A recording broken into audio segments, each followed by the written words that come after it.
Mari kita buka Alkitab kita dalam Injil Matius. Kitab Injil Matius pasal 21 ayat 18 sampai 22. Injil Matius pasal 21 ayat 18 sampai 22. Lembaga Alkitab memberi tema Yesus mengutuk pohon ara. Saya akan bacakan ayat 18, Bapak Ibu ayat 19. Selanjutnya kita akan membacanya berbalas-balasan. Yesus mengutuk pohon ara. Dan pagi-pagi hari dalam perjalanannya kembali ke kota, Yesus merasa lapar. Dekat jalan ia melihat pohon ara, lalu pergi ke situ. Tetapi ia tidak mendapat apa-apa pada pohon itu selain daun-daun saja.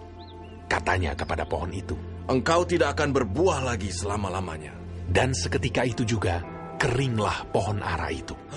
Melihat kejadian itu tercenganglah murid-muridnya, lalu berkata, "Bagaimana mungkin pohon ara itu sekonyong-konyong menjadi kering?" Yesus menjawab mereka, "Aku berkata kepadamu, sesungguhnya jika kamu percaya dan tidak bimbang, kamu bukan saja akan dapat berbuat apa yang kuperbuat dengan pohon ara itu, tetapi juga jikalau kamu berkata kepada gunung ini, beranjaklah dan tercampaklah ke dalam laut, hal itu akan terjadi. Dan apa saja yang kamu minta dalam doa, dengan penuh kepercayaan, kamu akan menerimanya." Shalom. Sekali lagi shalom. Ada sukacita, amin. Sebelum kita masuk dalam perenungan, sedikit kalau saya masuk ibadah, misalnya dalam ibadah kantor, ibadah beda persekutuan, kadang WL kan bilang begini, "Shalom saudara, harus sekutu, amin, amin." Terus dia bilang, "Coba lihat kiri kanan, salam, katakan Tuhan Yesus baik." Dan biasanya di gereja pun terjadi seperti itu. Setelah saya renung-renung, ternyata lama-kelamaan gereja dan persekutuan menjadi tempat yang basa-basi gitu. Tuhan Yesus baik. Emang saudara mau datang di sini mau cari siapa? Cari Tuhan Yesus yang baik itu kan? Anda luar biasa hari ini. Saya coba merubah sedikit, kalau boleh ya Pak Herman. Kan kita cuma sedikit di sini ya, kadang-kadang. Coba, misalnya WL bilang begini, "Bapak Ibu lihat kiri kanan, jangan diapa-apain. Kalau saudara belum kenal, kenalan. Kasih tahu namanya." Itu lebih penting daripada kita bilang, "Tuhan Yesus hebat." Ya memang Tuhan Yesus hebat. Bukankah kita harus kenalan satu dengan yang lain? Yang saya takutkan di dalam gereja adalah gereja sekarang jadi kayak bioskop. Tahu bioskop? Kita duduk sama-sama, ketawa sama-sama, tapi kita nggak kenal satu dengan yang lain. Takutnya gereja juga jadi kayak begitu. Nah, supaya kita saling kenal satu dengan yang lain, kalau bisa WL-nya cuma bilang, "Coba lihat kiri kanan, kalau belum kenal, kenalan." Kasih tahu namanya. Supaya benar-benar gereja GBI Kebun Siri yang namanya Kingdom Family itu terwujud. Amin. Oke. Sebenarnya saya sudah bagikan ini di cool, tapi nggak apa-apa saya ngulangin lagi tentang Yesus mengutuk pohon ara. Kalau saudara perhatikan baik-baik cerita ini, kalau memang baca baik-baik, kalau cuma sambil lalu, maka saudara tidak akan menemukan 3 keanehan di cerita ini. Yang pertama adalah, apa salah pohon ara sehingga Yesus kutuk itu pohon ara? Yang kedua, kenapa harus memberikan pengajaran kepada murid-muridnya? Yesus harus menggunakan kuasanya untuk ngutuk itu pohon ara. Itu aneh. Yang ketiga, kenapa dia bicara pohon ara di atas, tiba-tiba dia bicara tentang doa di bawah. Jika engkau mempunyai iman, engkau bisa berkata kepada pohon itu, terangkatlah dan tertancaplah di laut. Sepertinya nggak nyambung. Poin yang pertama dulu. Udah bagi di sekolah minggu sebenarnya waktu Katie mau ke Australia. Jadi mereka bilang, "Kak Jafar boleh bagi?" Saya bilang, "Waduh, ini mau dibagiin sebenarnya di khotbah pagi." Saya mau bertanya lu buat yang sudah dengar yang nggak usah jawab gitu. Apa salah pohon ara? Di sekolah minggu bilang, "Nggak berbuah Kak." Apa benar dia memang nggak berbuah? Apa hanya karena tidak terpuaskan rasa lapar Yesus, Terus dia bilang, gue kutuk lu. Kalau kita bicara tentang tidak terpuaskan lapar Yesus, Yesus dicobai di padang gurun, dia juga kan posisinya rasa lapar. Saya bukan bicara tentang iblisnya. Posisi pada waktu itu Yesus rasa lapar. Dan iblis bilang, ubah itu batu jadi roti. Tapi dia gak mau. Tapi kali ini Yesus gak dicobai siapa-siapa. Dia rasa lapar, dia sampai di pohon ara itu, dia lihat pohon ara itu gak berbuah. Terus dia kutuk itu pohon ara.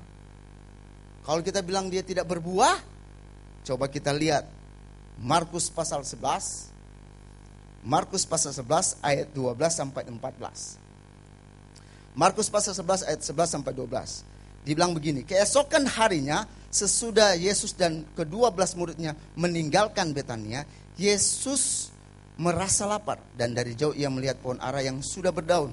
Ia mendekatinya untuk melihat kalau ia mendapatkan apa-apa pada pohon itu.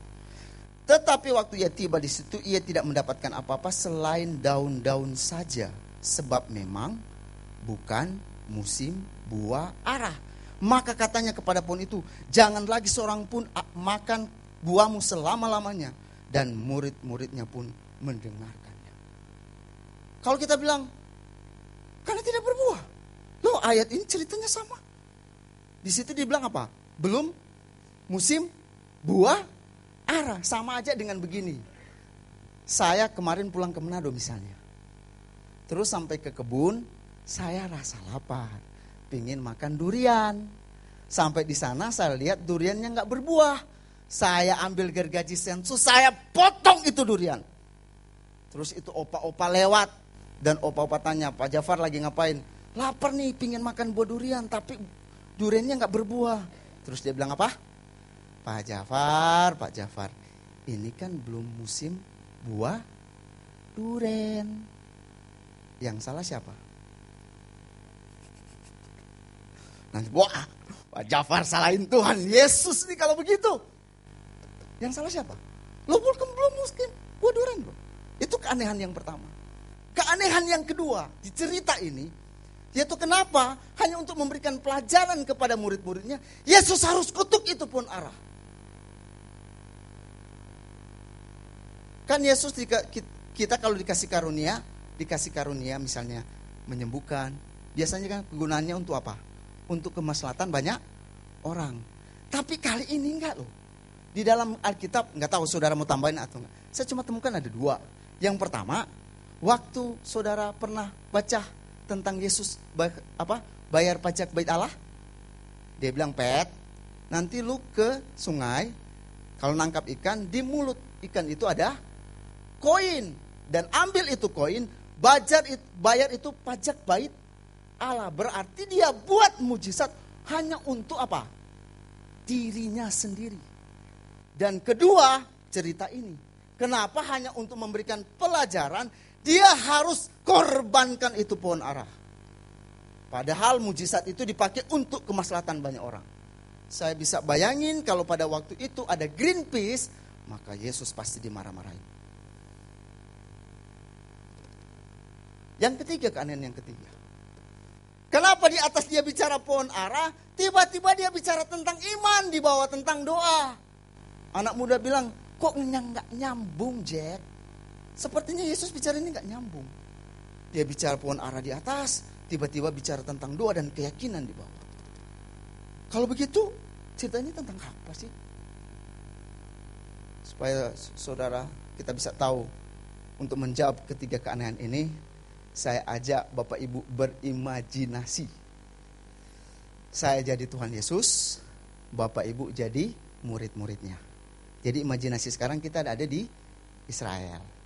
Jadi saya jadi Tuhan Yesus, Bapak Ibu jadi murid-murid. Terserah mau pilih siapa yang mau jadi Yudas sama mau jadi Petrus. Sudah? Imajinasi nih, sekarang lagi berimajinasi. Saya jalan-jalan. Jalan-jalan, Bapak Ibu ada di belakang saya. Jalan-jalan, terus ada pohon ara. Terus tiba-tiba di antara Bapak Ibu bilang, kok bisa? Terus saya balik dan berkata, kamu pun bisa. Udah nangkap ceritanya? Saya ulang lagi.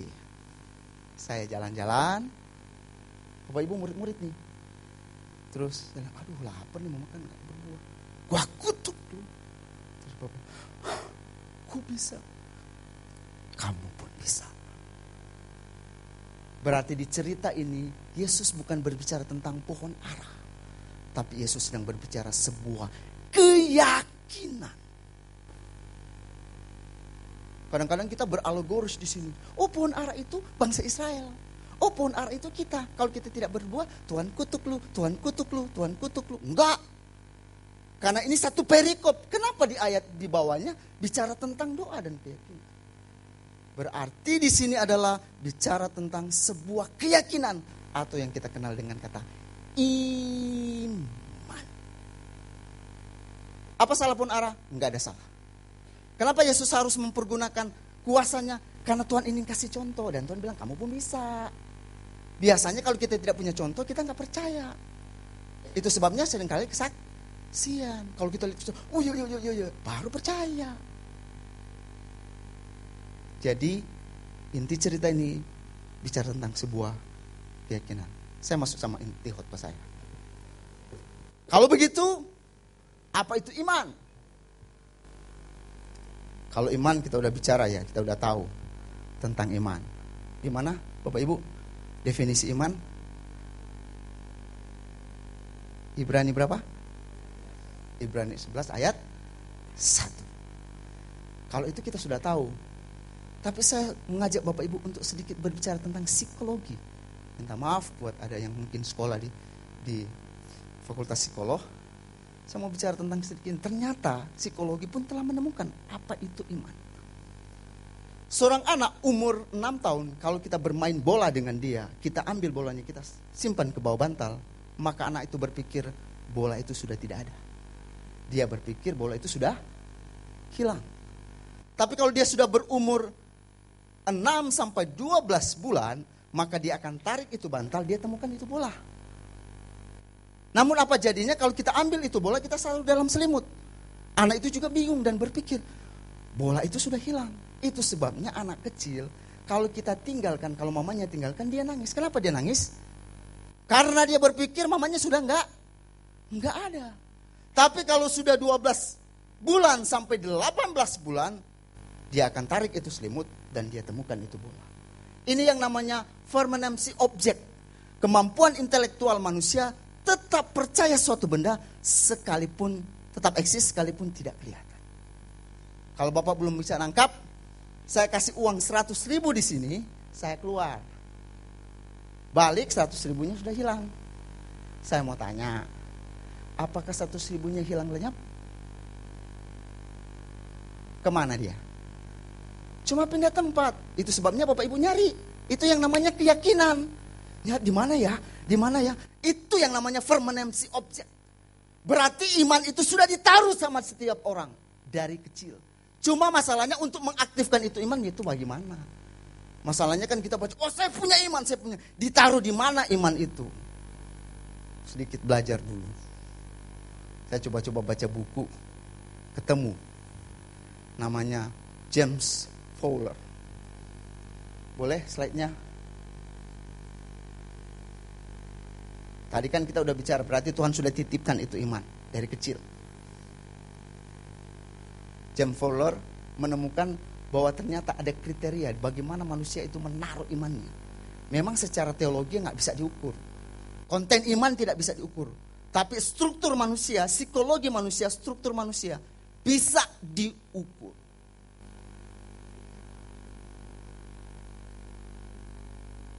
Nggak jalan.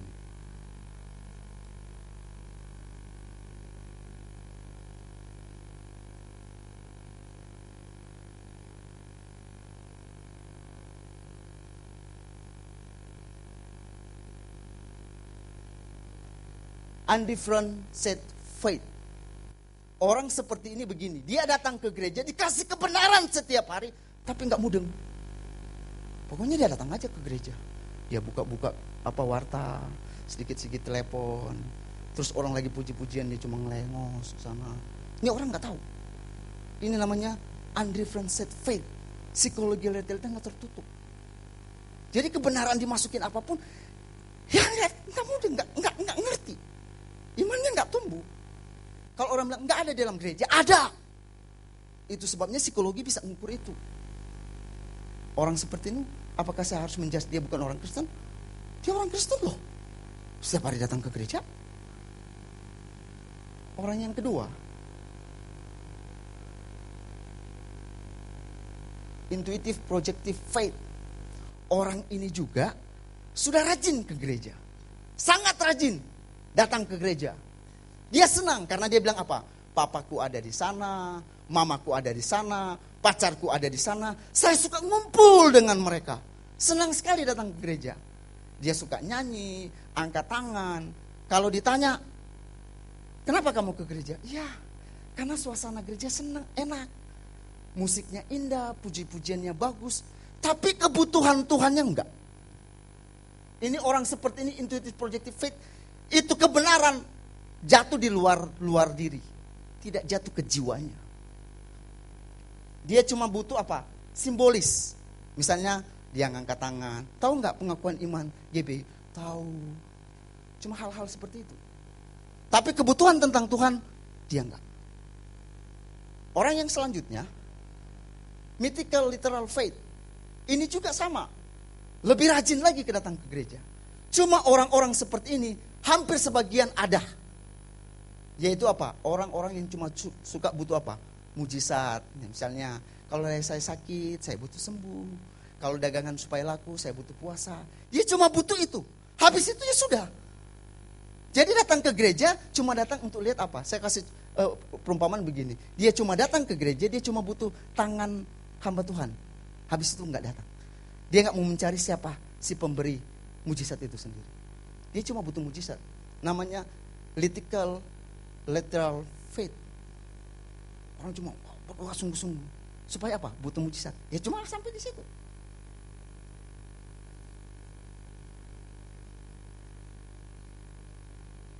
Nah, kalau ini lebih bagus lagi.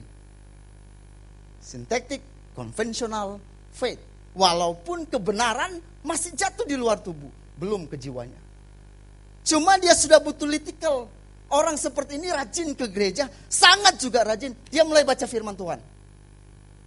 Dia nggak mau sendiri.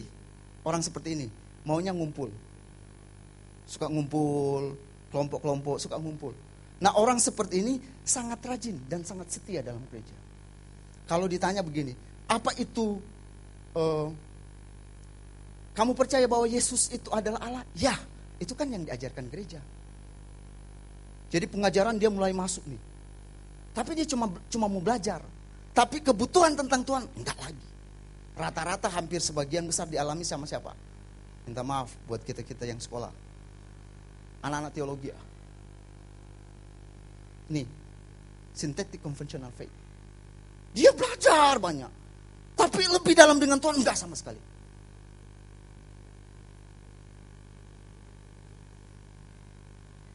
Nah, kalau ini udah lebih bagus. Karena psychological detailnya udah terbuka. Individuatif, reflexive faith. Dia datang ke gereja, dia mulai nyatat. Dia mulai cari tahu. Nah, orang seperti ini udah bagus di dalam gereja. Tapi walaupun sudah masuk, pengenalan belum terlalu. Tapi sudah bagus. Yang paling bagus lagi setelah ini adalah conjunctive faith. Orang ini sudah mau belajar dan gak fanatik dengan gerejanya. Jadi kalau dengar satu, aduh apa itu? Tapi dia mau belajar. Dia mulai bergaul sama gereja-gereja yang lain. Mau belajar orang seperti ini. Bukan cuma sekedar jadi pengerja, enggak. Dia mau belajar. Kadang-kadang kalau kita di sini kan hanya mau jadi pengerja aja baru ikut kom. Padahal kalau mau ikut kom itu bukan karena mau jadi pengerja. Ikut kom itu harus belajar dasar-dasar kekristenan. Sampai ke taraf ini senangnya jiwa kita. Yang terakhir, universalizing faith. Kebenaran sudah jatuh. Ini yang orang karismatik bilang, jiwanya diubahkan oleh Tuhan. Jadi kalau bicara tentang iman, iman berarti sudah dikasih sama saudara. Bagaimana saudara menjatuhkan dalam jiwa saudara itu? Kembali ke Tuhan. Saudara harus belajar. Karena ada banyak dalam gereja cuma sekedar untuk melayani. Tapi dia mengenal Tuhan enggak. Jadi iman sebenarnya sudah diberi, tinggal mengaktifkan itu sendiri. Poin yang kedua. Kalau begitu, bagian mana dalam hidup manusia yang membuat dia kehilangan iman? Bagian mana? Saya mau tanya dulu buat Bapak Ibu. Sebenarnya yang membuat orang mundur dari masalah atau dia nggak mau datang ke gereja itu apanya? Beratnya pergumulan atau panjangnya pergumulan? Beratnya pergumulan atau panjangnya pergumulan? Orang bilang panjang. Ya memang benar. Sudah bisa bayangin kalau sakit gigi setahun ya. Tapi setelah saya renung-renung, bukan masalah berat dan panjangnya. Ternyata orang kehilangan iman, letaknya cuma di sini. Saya kesaksian sedikit. Kemarin, waktu saya mau pulang ke Manado, tiba-tiba Nevi kena tipes dan demam berdarah. Jadi pas hari Jumat, dia udah masuk rumah sakit. Hari Sabtu saya sudah harus berangkat sebenarnya. Karena orang tua yang ada di Manado itu udah telepon, udah parah, pulang. Katanya takutnya nggak ketemu. Saya bingung, aduh Tuhan gimana ini? Ngelihat anak yang terbaring di rumah sakit dan harus pulang. Istri bilang begini, gimana nih Kak? Mau batalin tiketnya? Kalau saya sendiri saya nggak kuat nih menjaga Nevi. Masa harus saya bolos kerja selama seminggu? Dia bilang, tetap berdoa. Saya juga tetap harus pulang nih. Jadi pulang sampai ke Manado. Sampai di Manado, lucunya sampai di Manado, pas lihat mama itu, memang orang bilang tinggal kulit membungkus tulang. Kalau sudah lihat tengkorak ya kayak punah begitu. Dia sakit pembengkakan jantung. Yang lucu lagi, gereja-gereja sana telepon supaya melayani di hari Minggunya. Saya bilang saya mau datang di sini untuk melihat orang tua. Ayolah Pak Jafar, kan ada kesempatan datang. Saya bilang enggak. Saya lagi bingung mikirin lagi anak yang lagi sekarang HB-nya turun terus. Mereka tetap telepon. Saya bilang begini aja deh, kalian berdoa. Kalau sampai hari Minggu pagi HB-nya Nevi naik, saya melayani sama kalian. Sampai hari Minggu HB-nya naik. Saya juga lihat mama, udah seperti ini. Terus saya coba tanya-tanya. Ternyata orang yang pembengkakan jantung, obatnya cuma istirahat total. Tapi lucu, kenapa dia sampai kurus kering seperti itu? Ternyata cuma di sini. Dia sakit hati. Kecewa dengan kakak-kakaknya yang suka nyakitin dia. Jadi dia kepikiran terus, makannya cuma 2 leper. Sampai kurus seperti itu. Waktu saya lihat dia, saya dapat rema ternyata. Orang yang sakit hati seperti duri menusuk jantung. Dicabut sakit, dibiarkan sulit bernafas. Jadi kalau saudara sakit hati di sini, udah jangan lama-lama deh, lepasin tuh sakit hati. Saudara bisa jadi kurus kering. Padahal sebenarnya dia kuat loh. Waktu saya bilang, berdiri, dia berdiri. Dia bisa makan. Terus saya bilang, apa yang mau bikin gini. Ternyata orang yang sakit hati sederhana untuk lihat. Kalau kita mau bicara tentang psikologi ini. Dia akan mengulang setiap masalah yang dialami. Nanti orang ini, kan itu ini, kan ini itu. Jadi gampang. Kalau mau lihat orang sakit hati, lihat dia cara ngomong. Kalau sedikit-sedikit dia ungkapin, yang sana itu, yang sana itu. Itu pahitnya itu minta ampun. Tinggal kurus kering nanti itu. Setelah saya mudah mau pulang, saya bilang, si Santi bilang, Pah, lebih baik pulang cepat. Saya bilang, oke, saya pulang. Saya majuin tiketnya, hari Rabu saya pulang. Mama udah sehat. Walaupun udah kurus begitu, dia di jalan. Makan bubur udah banyak. Minum susu udah banyak. Minum obat oke. Terus saya bilang, berarti mama letaknya di mana? Dia bilang, tapi kan kalau saya sakit nanti dimarah-marahin. Itu dia yang gak usah dipikirin. Kadang-kadang kan kita seperti itu. Di mana sehingga iman kita luntur? Ya cuma di sini. Aduh gimana ya Tuhan? Aduh Tuhan tolong. Aduh nggak bisa kali. Karena di sini. Saya mau kasih satu cerita. Satu kali ada teman saya pendeta. ditelepon oleh seorang ibu. Pak, tolong doakan suami saya. Ya, kenapa Bu? Suami saya sakit impoten. Oh, impoten? Iya, berapa tahun? Udah 5 tahun. Gimana Pak, gak sembuh-sembuh. Tolong doain. Terus belum ngomong teman saya, dia bilang, ada ayat pendukung gak Pak untuk sakit impoten? Oh, ini teman saya bingung, ayatnya apa ya? Dia muter-muter. Amin, ada ayat pendukung ya untuk doain orang yang sakit impoten. Tiba-tiba Tuhan kasih hikmat ini. Terus dia bilang begini, Ibu pernah baca tentang Lazarus? Oh iya. Sudah berapa lama Lazarus mati? 4 hari. Tapi Pak, hubungannya apa? Gitu. Ibu, saya kasih tahu ya. Lazarus aja 4 hari sudah mati. Sudah busuk. Dan Yesus berkata, bangkit. Maka Lazarus bangkit. Apalagi cuma sebagian kecil yang mati dari tubuh suami ibu. Kalau Tuhan Yesus bilang bangkit, pasti bangkit. Cuma kadang-kadang kan kita seperti itu. Kalau sudah lama sakit, lama pergumulan, di sini bermain sehingga kita kehilangan iman. Apalagi kalau sakit hati. Waduh, saya nggak mau datang ke gereja lagi. Sakit saya sama Pak Herman. Jangan, benar saya bilang. Kurus kering nanti. Lepaskan tuh sakit hati. Supaya kita bisa melihat iman itu ada. Amin. Yang ketiga, kalau begitu iman bagaimana yang menghasilkan mujizat?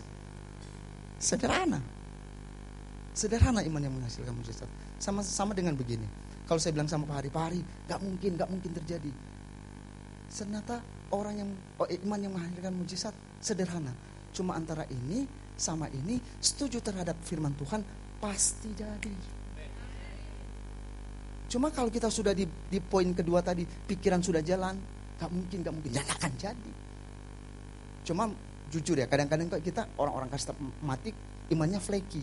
Tahu flaky? Naik motor nih, terus lihat motor di sebelah, keren banget, tumpang tangan. Dalam nama Yesus punya motor kayak begini. Lihat ada mobil bagus, tumpang. Dalam nama Yesus tumpang tangan. Kadang-kadang kita flaky benar. Saya mulai bertanya dalam hati, bagaimana yang belum punya pasangan hidup? Apakah dia harus pas hadir dalam acara keluarga terus dia lihat,